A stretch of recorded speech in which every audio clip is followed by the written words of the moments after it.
gostaria que você refletisse nesse seguinte raciocínio. Um raciocínio bastante simples, dentro de uma realidade triste que nós vivemos. Eu gostaria que você pensasse um pouco nisso. Pensa na nossa juventude, nos jovens de hoje que são incentivados ou iniciados em determinadas áreas, que muitas vezes eles, por desconhecimento, por falta de experiência, por falta de instrução talvez dos pais, são apresentados a certas oportunidades de se sentirem bem ou de se apresentarem como meninos evoluídos, né? Progressistas, acordados, desenvolvidos, espertos, inteligentes, sarados, etc. E eles são apresentados a certas substâncias que, naturalmente, eles, não por ignorância, né, mas eles sabem que tais substâncias podem trazer prejuízos físicos, psicológicos, emocionais, a curto e a longo prazo.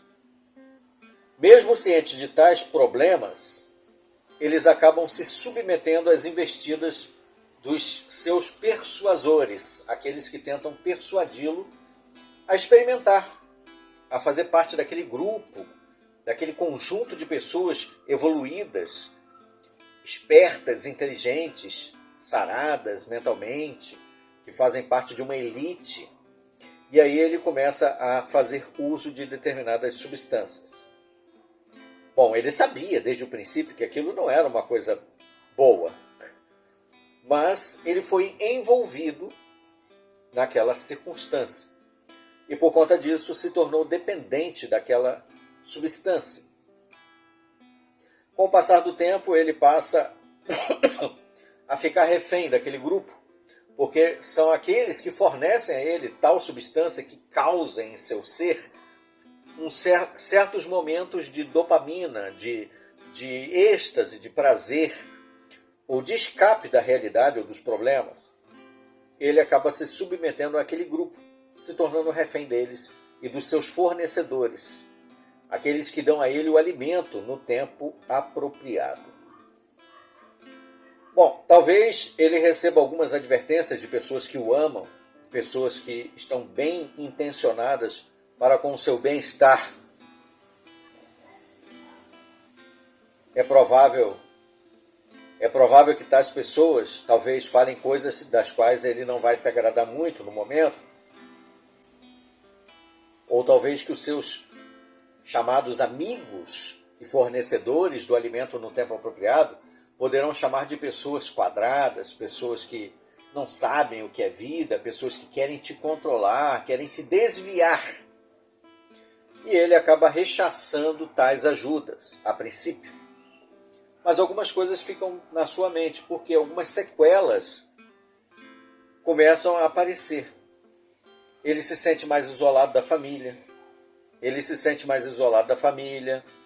se sente mais induzido a fazer coisas das quais ele sabe que não são corretas, que são, até certo ponto, violações das leis, tudo para poder continuar fazendo parte daquele grupo e continuar recebendo aquele alimento no tempo apropriado que mantém o seu estado de êxtase, mesmo a curto prazo, de dopamina, de sensação de bem-estar, de pertencimento a si mesmo. E com isso ele sacrifica a sua família, sua saúde mental, o seu progresso pessoal, o seu progresso profissional, por conta de tudo aquilo que ele já sabia desde o início que poderia ser prejudicial. Mas ele foi envolvido em tudo aquilo. Mas chega um momento em que aquela pessoa acaba entrando no que se chama catarse. Chegou num momento que ele achou que está no fundo do poço e tem que sair dali. Ele precisa fazer alguma coisa. Tenho que fazer alguma coisa, ele diz. Eu preciso.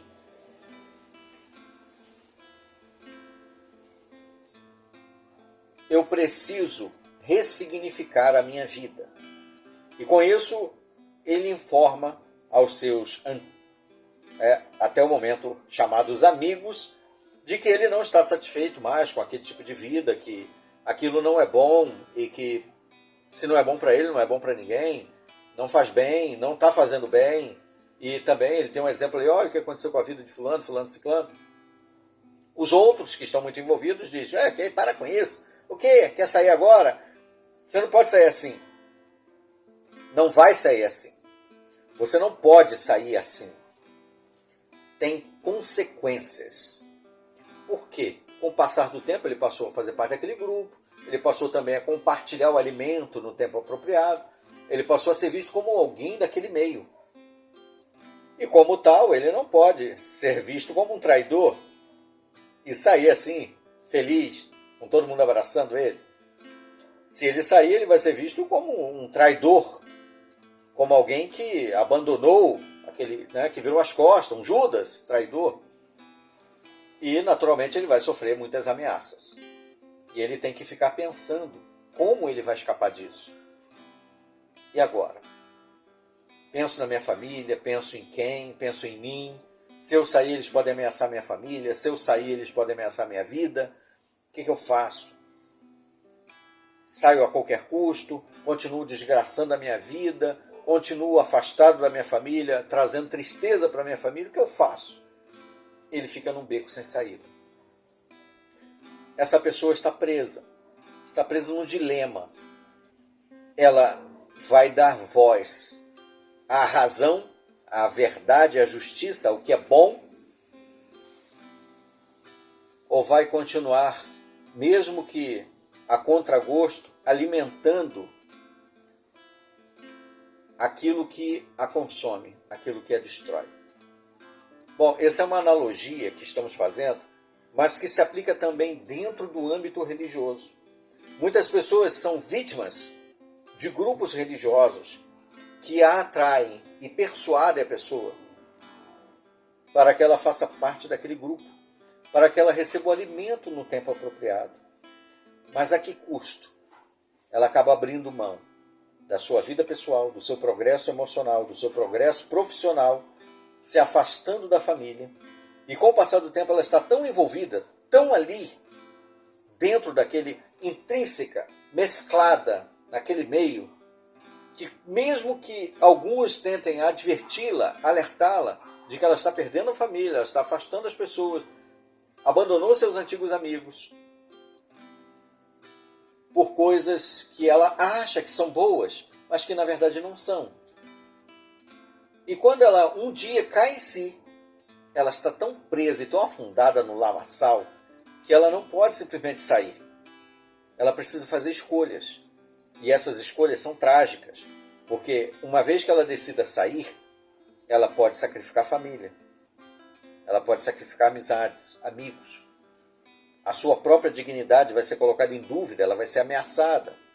Talvez até a sua vida física corra risco. É isso que acontece em grupos de controle, que pegam pessoas que estão emocionalmente fracas, frágeis, pessoas que perderam entes queridos, muitas vezes estão ali num momento fragilizado, pessoas que estão passando por reveses financeiros, emocionais, talvez um divórcio, talvez um filho que viu o divórcio dos pais, jovens que estão um pouco sem rumo, meio preocupados com a sua vida e com o seu futuro, caem vítimas de grupos religiosos de controle mental. E uma vez que se tornam vítimas e se tornam membros, aí eles afundam na areia movediça. E para sair é quase que impossível com a vida plena.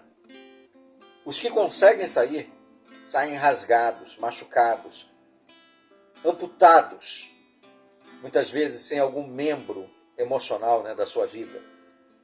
Como se fisicamente ele saísse sem perna, sem braço, sem visão, sem olfato, sem audição. Eles saem debilitados.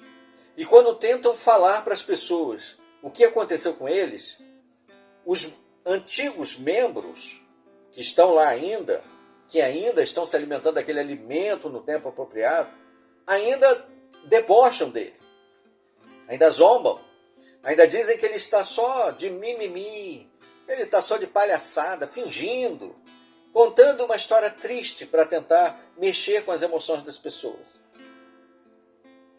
Esse é o cenário que acontece em grupos de controle mental religioso. E infelizmente, em muitos países onde a lei não é tão assim, certinha para determinar o que é liberdade religiosa, o que são direitos humanos, o que é invasão de privacidade, o que é lei de direito de proteção de dados pessoais, em países onde essas leis não são tão claras, esses grupos religiosos, de seitas manipuladoras de controle mental, continuam crescendo e manipulando as pessoas livremente. Por quê? Porque a justiça desses países, infelizmente, essa é uma triste realidade também, a justiça desses países estão preocupados em engordar os cofres dos seus próprios parlamentares, dos seus próprios políticos, e estão se lixando para a humanidade, para as pessoas, para os seus próprios contribuintes. Quando pensam em mudar alguma lei para reduzir preços, o sacrifício é para a população menos afortunada. Enquanto que os que estão lá no topo, que deveriam proteger os menos afortunados, continuam gozando de privilégios financeiros. Essa é uma realidade importante que seja dita. É triste, mas essa é uma realidade. E felizmente, muitos países onde ainda a justiça fala mais alto do que o bolso dos que tomam conta do poder, essas denominações religiosas estão perdendo forças ou estão sendo investigadas. E, na minha opinião particular, o meu sonho é que isso se estenda para todos os países, todas as repúblicas federativas, todas as monarquias, o que existir de poder, que se estenda a todas elas, para que se investigue essas denominações, esses grupos religiosos, para que se veja a exploração. Porque dentro do nosso Código de Justiça Penal, se avalia, por exemplo, quando alguém age de má fé para tentar enganar alguém em nichos comerciais. Ele manipulou a pessoa e fez uma propaganda enganosa. Aí ele é contado como um criminoso. Não é verdade? Tem o artigo 171, não tem? Mas quando se aplica na questão religiosa, não se aplica da mesma forma. Aí é liberdade de religião. Manipulou a pessoa deu todos os bens para aquela religião, engordou os cofres do pastor, mas é religião. Aí não é a mesma coisa. A pessoa idosa, já não sã totalmente da sua capacidade, né?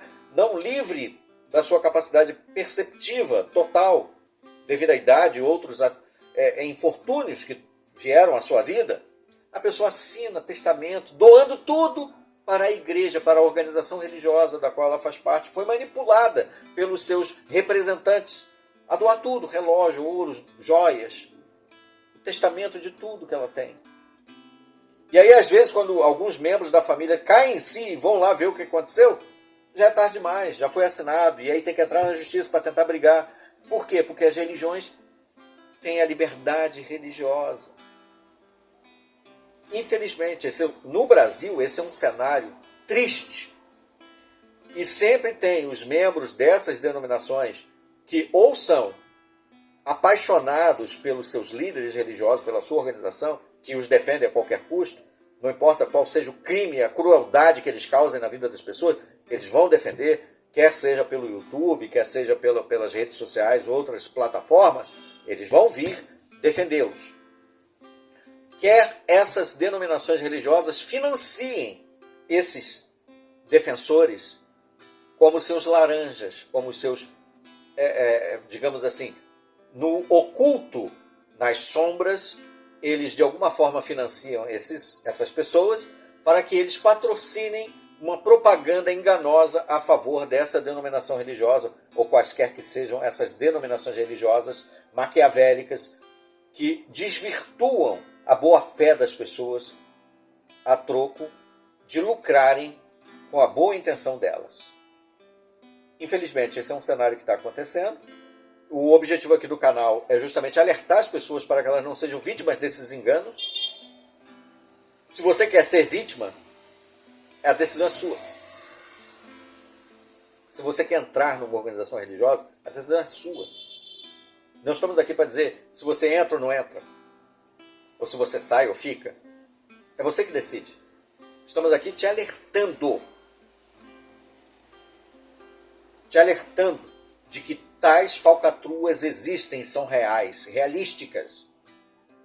Abra os olhos, presta atenção. E você que é familiar, você que é membro, está vendo o membro da sua família sendo levado, ele está se afastando cada vez da família, alerta essa pessoa, mostra amor à sua família.